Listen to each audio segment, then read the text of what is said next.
10 मुहर्रम वाले दिन रोजा नहीं रखते बल्कि चूरियां बना के कब्रिस्तान ले जाते हैं।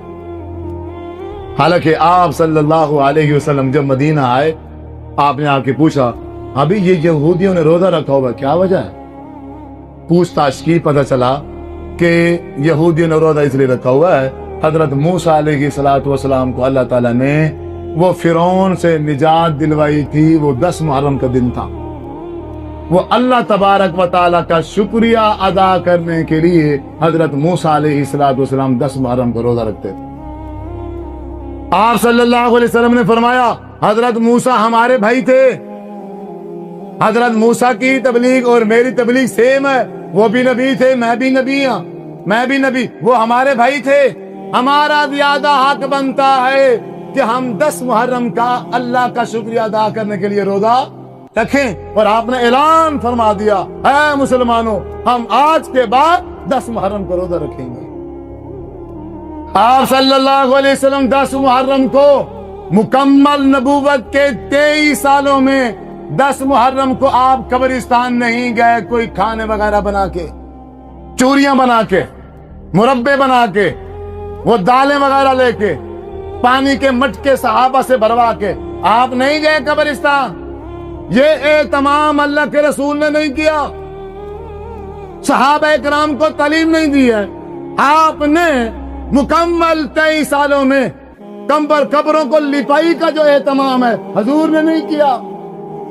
आपने अपनी माँ की कब्र की लिपाई नहीं की, आपने अपने बाप की कब्र की लिपाई नहीं की, आपने अपनी बेटी उम्मे कलसूम की कब्र की लिपाई नहीं की, आप अपनी प्यारी बीवी खतीजतुल कुबरा की कब्र की लिपाई नहीं की। 10 मुहर्रम को आप इनकी कब्रों पे नहीं गए, आप इनकी कब्रों पे कोई चीज नहीं डाली, ना कोई छड़ी, ना कोई दाल, ना कोई पानी, ना कोई चूरी, कुछ। नबी कौन है? तो उन्होंने तो नहीं किया। फिर ये कहां से आया? नबी तो मोहम्मद सल्लल्लाहु अलैहि वसल्लम हैं। आप जो फरमाएंगे, आप जो करेंगे, वो दीन बनेगा, वो शरीयत बनेगी।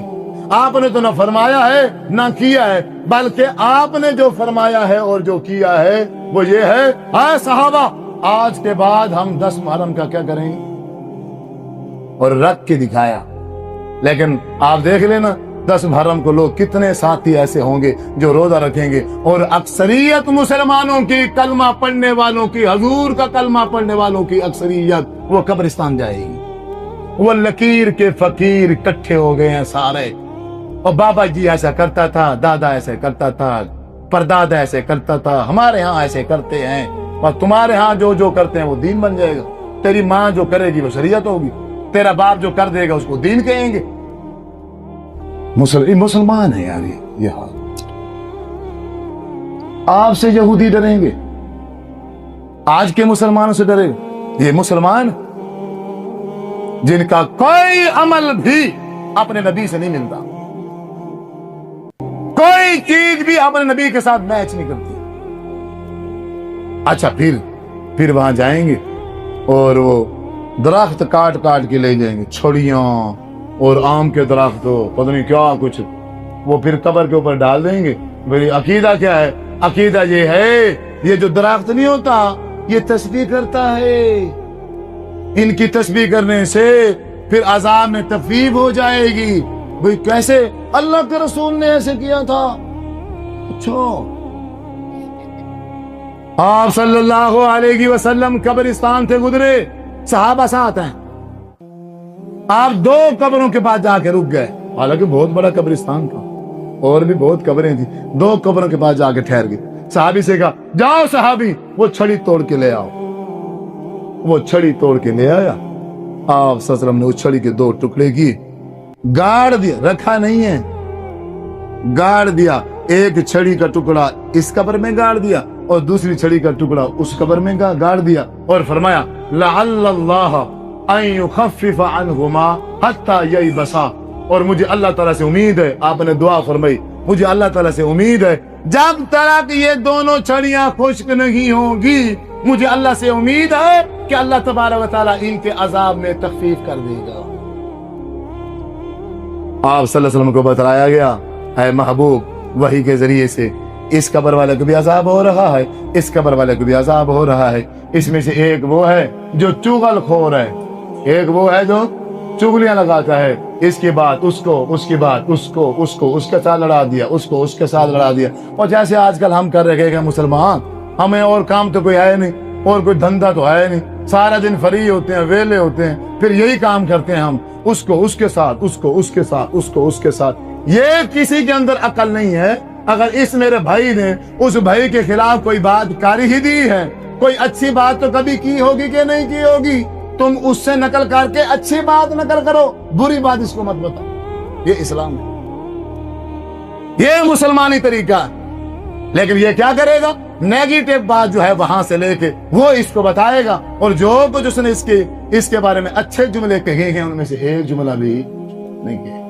یہ وہ چغل خور ہے جس کی وجہ سے اس کو عذاب ہو رہا ہے۔ فرمایا دوسرا وہ ہے جو پیشاب کرتا تھا چھوٹا، لیکن وہ ایسے سخت جگہ پر بیٹھ جاتا تھا، اس کے پیشاب کی جو چھینٹے تھے اس کے کپڑوں پہ، اس کے جسم پہ لگ جاتے تھے، جس کی وجہ سے اس کو قبر میں عذاب ہو رہا۔ حضور نے کہا لوگ اس کو اہمیت نہیں دیتے، لیکن اس گناہ کی وجہ سے اس کو قبر میں عذاب ہو رہا ہے۔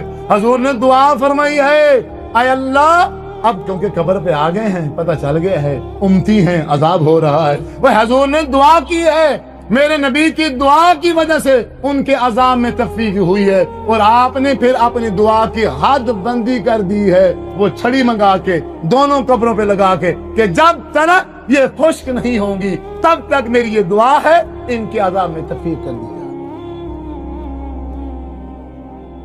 اگر صرف چھڑی گاڑنے سے اور چھڑی رکھنے سے اگر پیاروں کے عذاب میں تخفیف ہو جاتی، ابو بکر صدیق نہ کرتے، حضرت عمر فاروق نہ کرتے، خود حضرت حسین نہ کرتے، حضرت حسن نہ کرتے، حضرت فاطمہ الزہرا وہ نہ کرتی، کیا حضرت علی نہ کرتے؟ کسی صحابی نے ایسا نہیں کیا، نہ ہی میرے نبی صلی اللہ علیہ وسلم نے یہ تعلیم دی ہے کہ اے صحابہ دیکھا تم نے، تمہارے سامنے میں نے چھڑی منگائی ہے، ایک میں نے اس پہ گاڑی ہے اور ایک اس پہ گاڑی، دیکھ لو اب آئندہ ایسے کیا کرو، ممکن ہے تمہارے کسی پیارے کو عذاب ہو رہا ہو، چلیں اس طرح چھڑیاں گاڑنے سے، درخت ڈالنے سے پھر کیا ہو جائے گا، عذاب میں تخفیف ہو جائے گی، عذاب نہیں ہوگا۔ اس کو عذاب نہیں ہوگا جس نے پوری زندگی لوگوں کو رلایا ہے، لوگوں کے زمینیں کھا گیا ہے، لوگوں کے جدادیں کھا گیا ہے۔ اب کیا ہے، وہ جو لوگوں کی زمینوں پہ اس نے قبضہ کیا ہے، اب اس زمین میں سے ایک درخت کاٹ کے اس کی قبر کے اوپر رکھ دو تو عذاب ختم ہو جائے۔